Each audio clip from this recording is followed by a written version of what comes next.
Pinarayi Vijayanji, Speaker, Kerala Legislative Assembly, Sri M.B. Rajeshji, Minister for Animal Husbandry, Dairy Development and Zoo, Srimati J.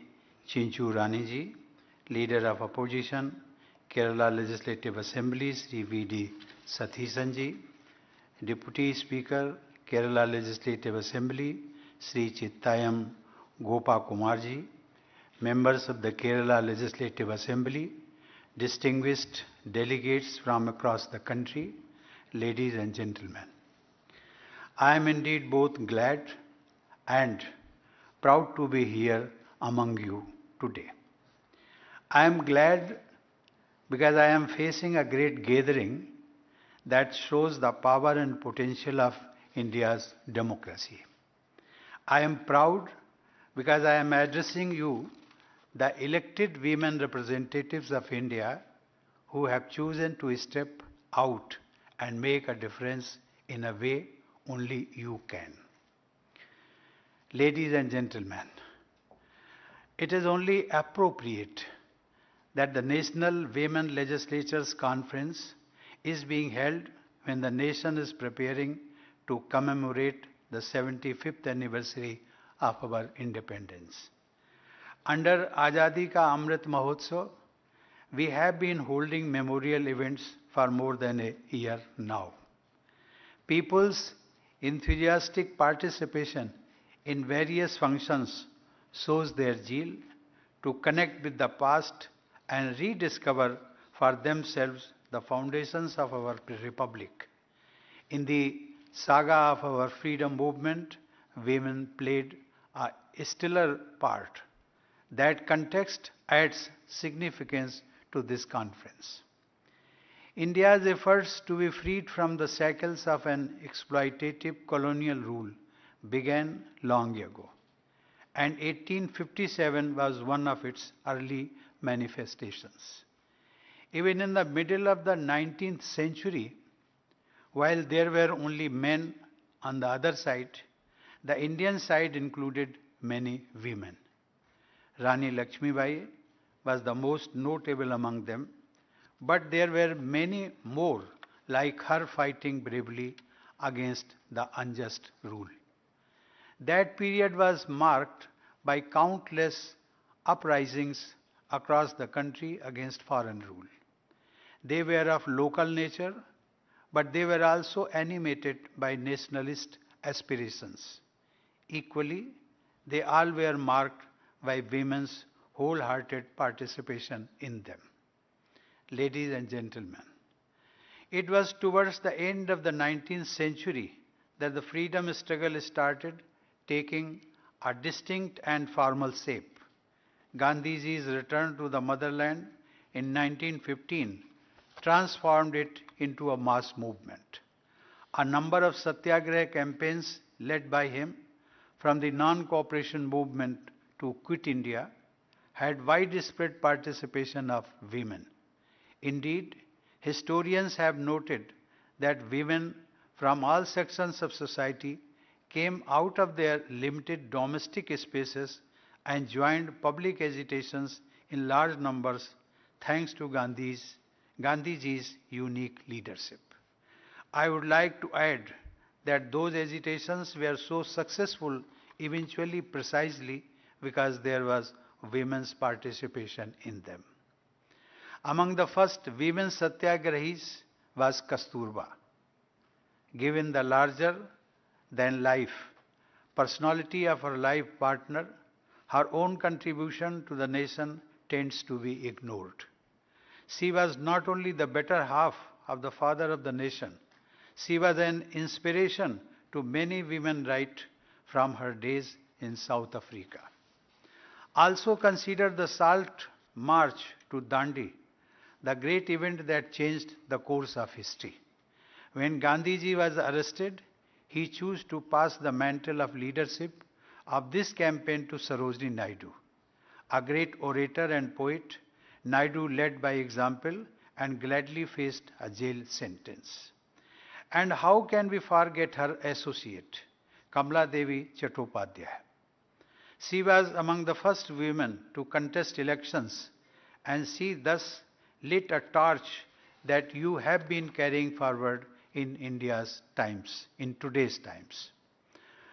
When one starts giving examples of women's participation in our national movement, so many inspiring names come to mind that one is able to mention only a few of them. Before this August Assembly of Women Legislators, I would like to recall the historic sacrifices of Madam Bhikaji Kama and of Captain Lakshmi Sehgal and her associates in the Indian National Army led by Netaji Subhash Chandra Bose. Ladies and gentlemen, when the glorious day of freedom came closer and the Constituent Assembly got together to draft a constitution for the nation, we were indeed fortunate to have 15 women members in it, and 3 of them were from Kerala. And their names were mentioned by our Chief Minister. Notable among this group was Hansaben Jivraj Mehta, also a social reformer and educationist. Her contribution to the cause of women's empowerment goes well beyond the boundaries of India. Hansaben was also India's delegate to the UN Human Rights Commission in 1947-48, when the Universal Declaration of Human Rights was being drafted. It was due to her intervention that the opening line was changed from "all men are created equal." I repeat it. The original draft was "all men are created equal." And at the instance of Hansaben, this was amended to "all human beings are created equal." Because human beings include men and women as well. India had then just emerged out of the colonial era. Yet, it is a matter of great pride for us that it was an Indian woman who taught the world the first session in gender equality. Ladies and gentlemen, the sensitivity towards equality of all kinds could only have been achieved due to the freedom struggle. India accomplished a rare distinction of offering universal franchise to all its adult citizens, regardless of any distinctions, right at the inception. Women not only voted in elections, but even contested, and 24 of them were elected to the first Lok Sabha in 1952. They included great freedom fighters like Sucheta Kripalani. Also consider the pace and momentum of women's empowerment. Barely a decade later, in 1963, she became the Chief Minister of Uttar Pradesh, then India's largest state that was larger than most of the nations. I am sure this audience appreciates the significance of that great achievement, and yet it should be highlighted. Women in the world's oldest modern democracy, the United States, had to wait for more than a century after its independence to win the right to vote. Their sisters in the United Kingdom also waited nearly as long. Even after that, many economically advanced nations of Europe refrained from granting voting rights to women. Thanks. In India, however, there was never a time when men could vote but women could not. This, to my mind, shows two things. Firstly, the framers of the Constitution had deep faith in democracy and in the wisdom of the masses. They considered every citizen as a citizen and not as a woman or a member of a caste or tribe, and held that each of them must have an equal say in shaping our common destiny. Secondly, from ancient times, this land has seen women and men as equal indeed, as incomplete without each other.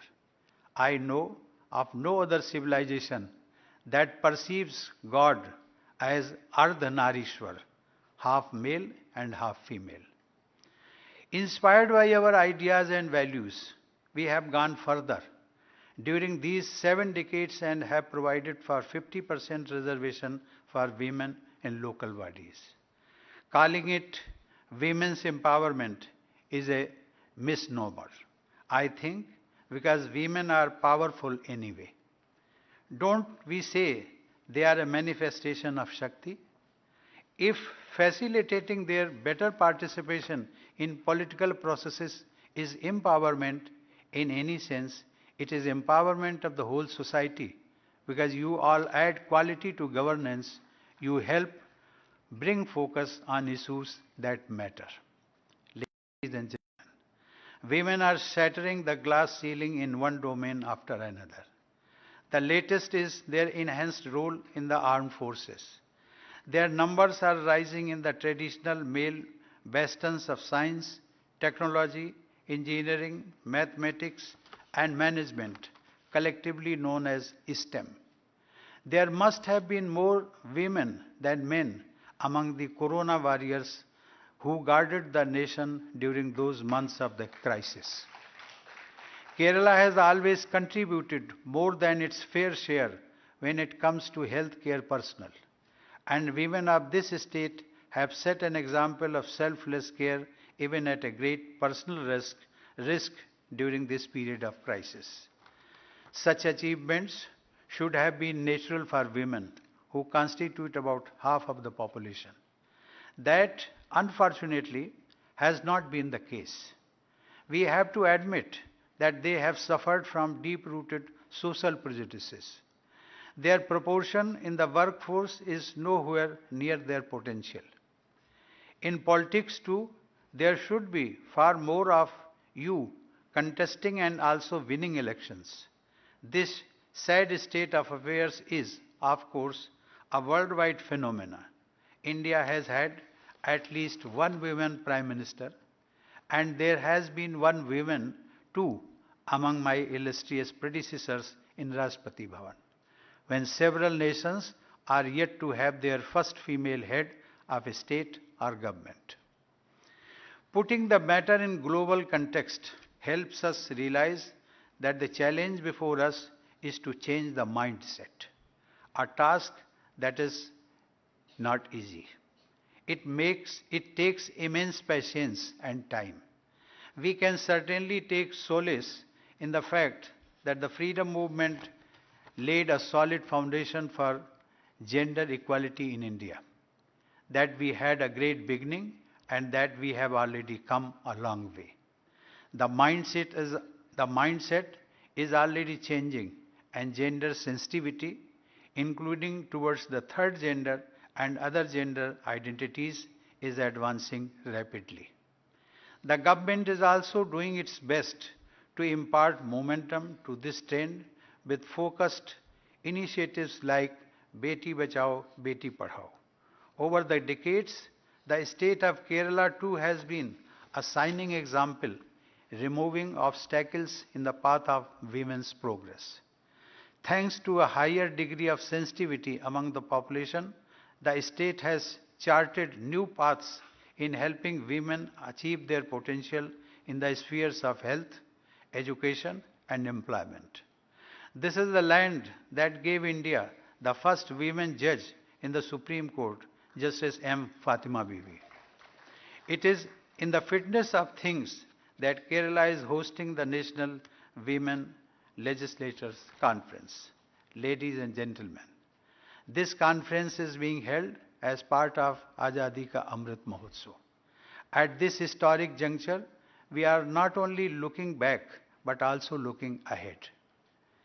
We are now looking forward to the centenary of India's independence in the year 2047.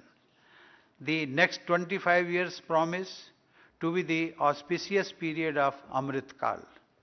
I am sure this conference will deliberate as much about women's role in the freedom movement as about women's role in nation building over the next quarter century.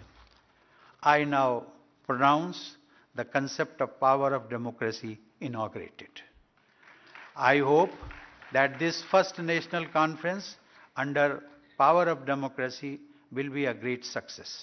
I congratulate the Kerala Legislative Assembly and its Secretariat for organizing this conference.